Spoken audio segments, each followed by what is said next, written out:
السلام علیکم ورحمۃ اللہ۔ آج ہم ذکر کریں گے داڑھی کے بارے میں۔ داڑھی رکھنا فرض ہے، سنت ہے یا مستحب ہے؟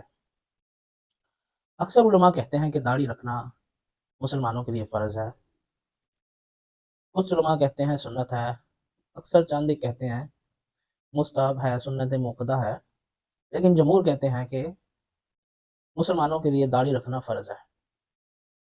جب ہم قرآن کریم پڑھتے ہیں ترجمے کے ساتھ تو پورے قرآن پاک میں ہمیں کہیں بھی ایسی آیت نہیں ملتی جس میں لکھا ہو کہ داڑھی رکھنا فرض ہے۔ پورے قرآن پاک میں ہمیں ایک آیت ملتی ہے، سورۃ طٰہٰ سورہ نمبر 20 آیت نمبر 94 میں۔ ہارون علیہ الصلوۃ والسلام اس آیت میں کہتے ہیں، پورے قرآن میں یہ ایک آیت ہے کہ اے میری ماں کے بیٹے، یعنی اے میرے بھائی، حضرت موسیٰ علیہ الصلوۃ والسلام سے کہتے ہیں کہ اے میری ماں کے بیٹے، مجھے میری داڑھی کے بالوں سے مت پکڑو اور نہ ہی میرے سر کے بالوں سے۔ تو اس آیت سے ہمیں یہ پتہ چلتا ہے کہ ہارون علیہ الصلوۃ والسلام کی داڑھی مبارک تھی۔ اس کے علاوہ کہیں بھی ڈائریکٹلی ذکر نہیں آیا ہے داڑھی کا، مگر انڈائریکٹلی اللہ تعالیٰ نے داڑھی کے بارے میں یہ فرمایا، انڈائریکٹلی ہمیں داڑھی رکھنا چاہیے یا نہیں رکھنی چاہیے۔ اللہ تعالیٰ نے قرآن پاک میں کئی جگہ یہ ارشاد فرمایا، اطیعوا اللہ و اطیعوا الرسول، اللہ کی بات مانو اور اللہ کے رسول کی بات مانو، یعنی اللہ کی اطاعت کرو، اللہ کے رسول کی اطاعت کرو۔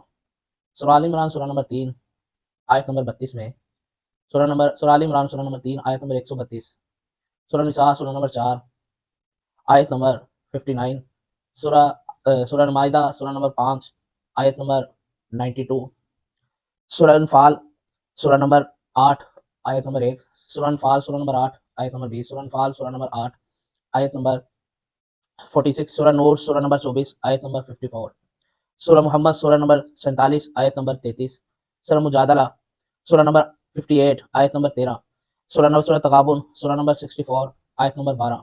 یعنی ان تمام جگہوں پر اللہ تبارک و تعالیٰ نے فرمایا اطیعوا اللہ و اطیعوا الرسول، اللہ کی بات مانو، اللہ کے رسول کی بات مانو، یعنی اللہ کی اطاعت کرو اور اللہ کے رسول کی اطاعت کرو۔ تو داڑھی ایک لباس بھی ہے۔ دنیا میں 90% یا 92% ایسے لوگ ہوں گے جو داڑھی رکھتے ہیں ماشاءاللہ، اور پتہ چلتا ہے یعنی 92% مسلمان ہیں جو داڑھی رکھتے ہیں، چند 8% یا 10% ایسے ہیں جو داڑھی رکھتے ہیں لیکن وہ مسلمان نہیں، لیکن وہ اپنی پہچان کے لیے اس کے علاوہ کچھ اور بھی لباس ہوتا ہے ان کا۔ مثال کے طور پہ سکھ داڑھی رکھتے ہیں مگر اوپر وہ جو ان کی پگ ہوتی ہے اس سے پتہ چلتا ہے کہ یہ مسلمان نہیں ہے۔ اسی طرح کچھ اور بھی ایسے لوگ ہوتے ہیں، انگریز لوگوں میں بھی ایسے لوگ ہیں جو داڑھی رکھتے ہیں مگر اپنی پہچان کے لیے اوپر کچھ اور چیز ہوتی ہے ان کے۔ مسلمان جب داڑھی رکھتے ہیں تو اس کے سر پر ٹوپی ہوتی ہے، تو پتہ چلتا ہے یہ مسلمان ہے۔ اگر داڑھی رکھنے سے آپ کی پہچان ہوتی ہے تو آپ داڑھی رکھ لیجئے ماشاءاللہ، تو آپ داڑھی رکھ لیجئے۔ داڑھی سے رسول اللہ صلی اللہ علیہ وآلہ وسلم نے فرمایا اطیعوا اللہ و اطیعوا الرسول، اللہ کی بات مانو اور اللہ کے رسول کی بات مانو۔ یہ اللہ تعالیٰ نے رسول اللہ صلی اللہ علیہ وسلم کے ذریعے یہ تمام مسلمانوں تک یہ پیغام پہنچایا، یہ بات بتائی۔ تو ایک شخص جب اپنے چہرے پر داڑھی رکھتا ہے اور اسے داڑھی خوبصورت لگتی ہے، چاہے وہ اس لیے رکھتا ہے کہ اسے خوبصورت لگتی ہے تو بھی ماشاءاللہ اس کو ثواب ملے گا، اور اگر ایک شخص داڑھی رکھتا ہے اور اس کے چہرے پر وہ داڑھی خوبصورت نہیں لگتی لیکن وہ اس لیے رکھتا ہے کہ اللہ کا پیغام ہے، اللہ کا حکم ہے اطیعوا اللہ و اطیعوا الرسول، تو ماشاءاللہ اس کو ڈبل ثواب ملے گا۔ تو ہم سب کو چاہیے کہ ہم سب اللہ تبارک و تعالیٰ کے اس فرمان کو فالو کریں، ٹھیک ہے، اور ماشاءاللہ اپنے چہروں پر داڑیاں سجائیں تاکہ سنت رسول بھی ہو جائے۔ اور اس طرح رسول اللہ صلی اللہ علیہ وسلم، بخاری شریف کی حدیث ہے، فرماتے ہیں کہ اللہ تبارک و تعالیٰ نے فرمایا کہ یہودیوں کا الٹا کرو۔